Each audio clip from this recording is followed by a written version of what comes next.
अस्सलाम वालेकुम, क्या हाल चाल है?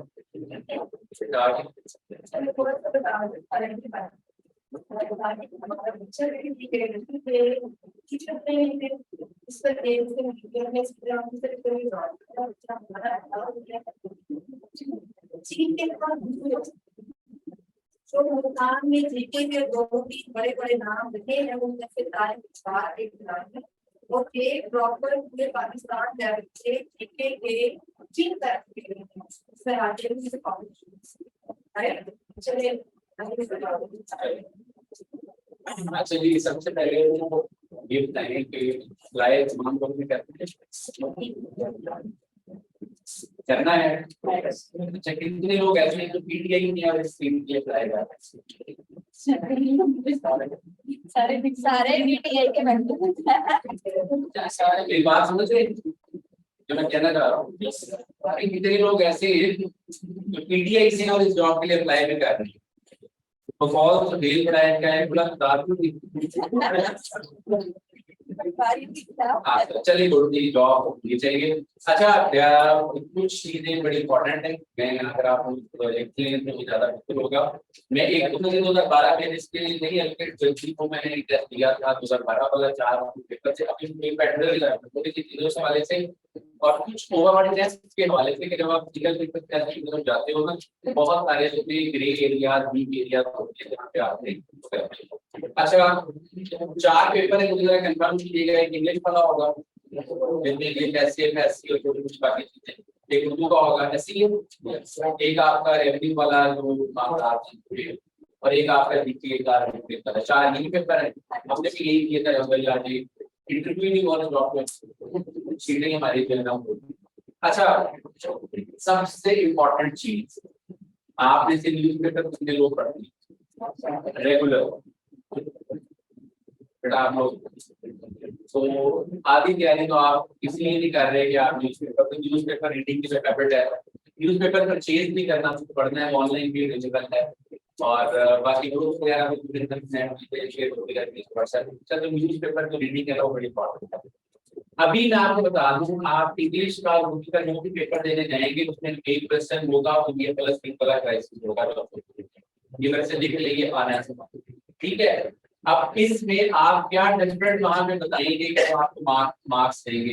रेवेन्यू में सर ने बात की, उस पर आता हूँ, लेकिन आपका पेपर डिफरेंट कैसा होगा? हर वो बंदा जो न्यूज़पेपर पढ़ेगा ना उसकी अंडरस्टैंडिंग दूसरे बंदे से डिफरेंट होगी, तो उसका ऐसे भी डिफरेंट होगा।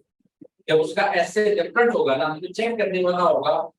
देखिए, मैं जब पेपर चेक करता हूँ ना, या जब कोई भी बंदा एग्जामिनर पेपर चेक करता है, स्पेशली वो वाला ऐसे वाले इसका देखिए, तो वो जो एक से बोर होता है वो ये है यार, ये तो रटी चीज, और रटी चीज पे PISC मुल्तान में तो मतलब मिल जाएंगे, दिल्ली में भी नंबर मिल जाएंगे पूरे पाकिस्तान में, लेकिन कंपेटिटिव एग्जाम में रटी चीज में मार्क्स MCQ में मिल जाते हैं।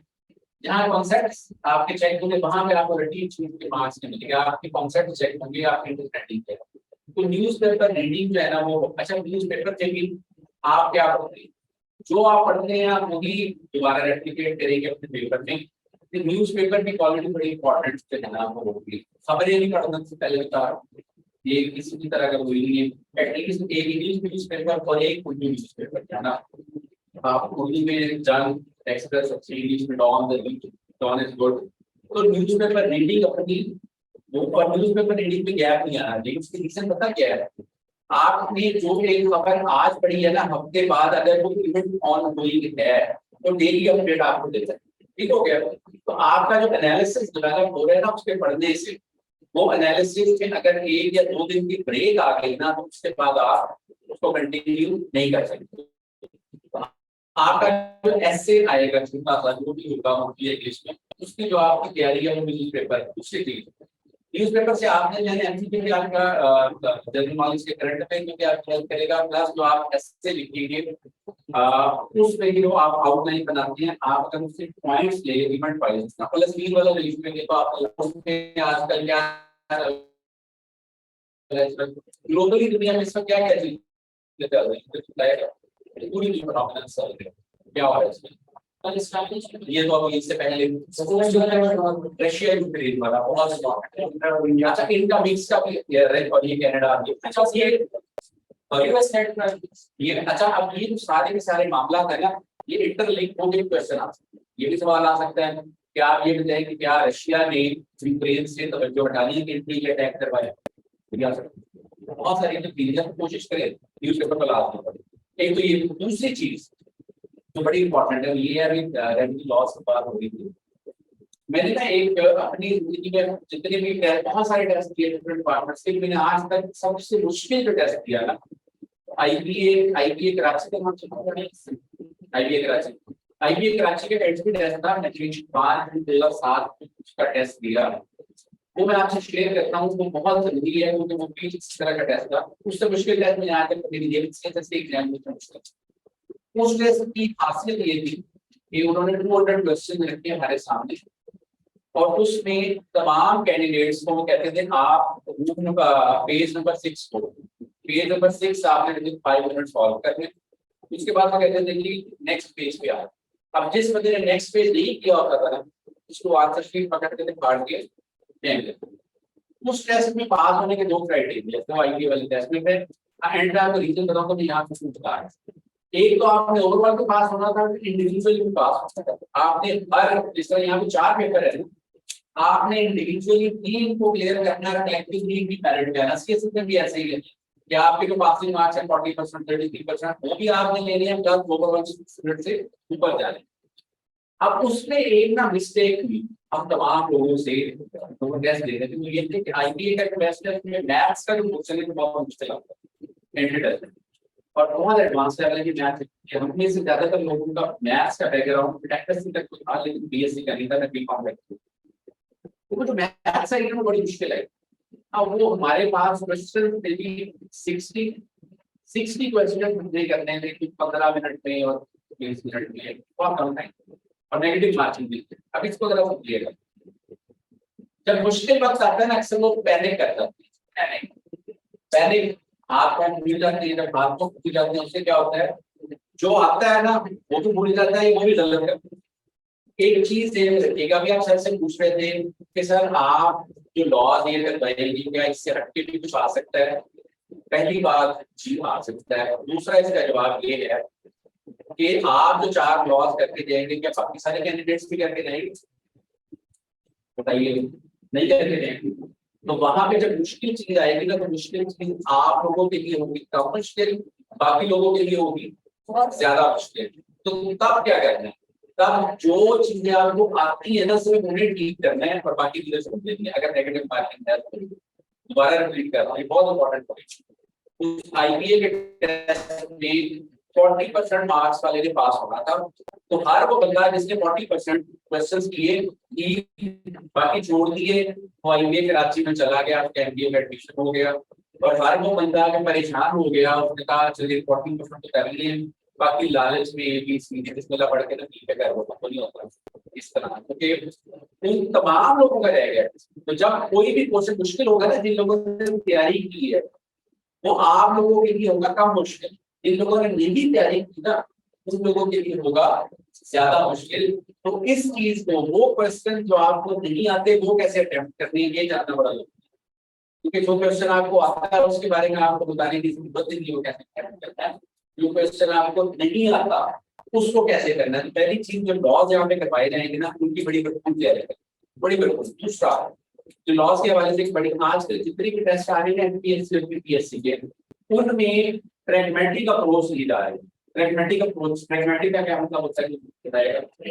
प्रैक्टिकल, कि भाई वो कवानीन पूछे जा रहे हैं जो वाकई आगे जाके इम्प्लीमेंट होंगे, जिनका, जिस तरह की एफआईए की बात हुई कि एफआईए का असिस्टेंट डायरेक्टर किन चीजों को इम्प्लीमेंट करता है, उसकी डेली रूटीन में कौन से कवानीन, साइबर वाला किसको देखता है, मनी लॉन्ड्रिंग वाला किसको देखता है, पगार वाला, कितने डिफरेंट टिप्स है। कोशिश कीजिएगा कि सर के साथ मिलके, अगर हो सके ये ऑफिस विजिट कीजिएगा, उनके लोगों से मिलिएगा, फर्स्ट हैंड नॉलेज लीजिएगा, ये बड़ा जरूरी है। सर आप करते हैं ठीक है, आपने तहसीलदार बनना है, तहसीलदार बन के सोचिएगा, और वो डेली लॉज इम्प्लीमेंट कौन से करती है, कौन सी चीजें वो इम्प्लीमेंट करती है। तो ये जो इम्प्लीमेंटेशन है ना, ये बड़ी जरूरी है। आज से पहले 10 साल पहले, 15 साल पहले क्या होता था कि हम बहुत सारी ऐसी चीजें पढ़ा देते थे लॉ के नाम पे, जिनका हकीकत में प्रैक्टिस से ताल्लुक नहीं होता था। लेकिन अब थोड़ी अप्रोच चेंज हो गया। तो आप लोगों ने कोशिश ये करनी है, बल्कि ये तो लास्ट नहीं करना है कि आपने सर के साथ मिल के वो लॉज लाजमी करने हैं, वो चीजें लाजमी करनी है जिनकी प्रैक्टिस आज हो रही है। ये बहुत जरूरी है आपको। दूसरा, जितने भी लॉज आपने बताए थे वो सारे करें और घुमा फिरा के करें। चीजों को करने के ना ग्रेड 16 और 17 में जो क्वेश्चन आता है उसका तो बता दो आप लोगों के मैसेज दिया होगा। 14 में अगर क्वेश्चन आएगा आपका ग्रेड 14 के लिए दे रहे हैं, उसमें अगर क्वेश्चन आएगा कि जी पाकिस्तान का बनाम उसका थोड़ा सादा सा जवाब सवाल आ गया। 16 में आ जाएंगे, उसमें पाकिस्तान बनने वाला सवाल नहीं आएगा। हाँ, पाकिस्तान के इर्द गिर्द के तो कौन सा प्लान था जिसमें कायदे आजम ने और गांधी जी ने कांग्रेस ने इन लोगों ने मिलकर इत्तेफाक किया था, लेकिन इम्प्लीमेंट नहीं हो सका। अब वो आपको देखना है कि कौन सा 45-46 में हुआ था, 14 था, या तो 16 और 17 के जो एमसीक्यू है ना वो दो तीन इवेंट्स को मिलकर बना। तो जब आप एमसीक्यूज की तैयारी करें ना तो कोशिश कीजिएगा ग्रेड 16 और 17 के जो एग्जाम है ना पास उनको लास्ट में टच, 14 वाले की तरफ उसका लेवल इतना भी होगा कि वो आपके 80-90% सही हो रहे होंगे और आप ओवर कॉन्फिडेंट हो जाएंगे, जो कि यहाँ पे था।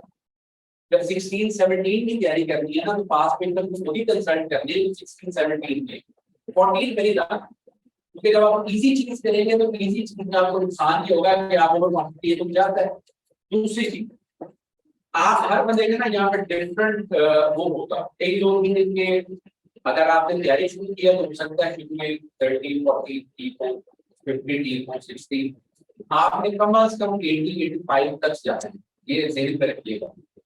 आप लोगों ने ग्रेड 17-16 का पेपर है ना तो पिछले एक साल में हुए, उनमें आपके अगर एग्जाम से पहले तक 80-85 जा रही है तो आप अपने आप को कंसीडर करें कि आप जो है ना एलिजिबल होंगे रिटर्न क्लियर कंपटीशन बहुत ज्यादा। दूसरी चीज, क्लास का जो सबसे बड़ा यहाँ नहीं सबसे बड़ा फायदा है ये इसको समझिएगा।